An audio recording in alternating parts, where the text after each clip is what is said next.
engine compartment, right around here.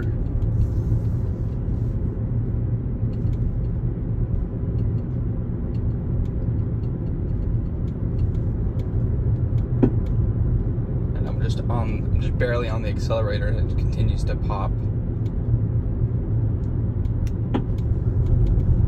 It's almost like a suspension issue, but it doesn't correlate with bumps in the road. I thought it might be the brakes being sticky, but it doesn't correlate with the braking either.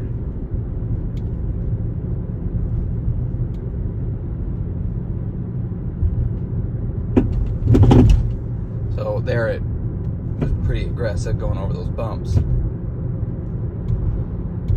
So I wonder if it's a loose mount somewhere.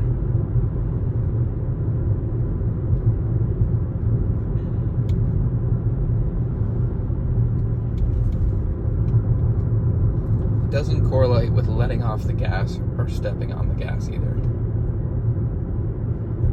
And if I step on the brakes, it doesn't correlate with that either.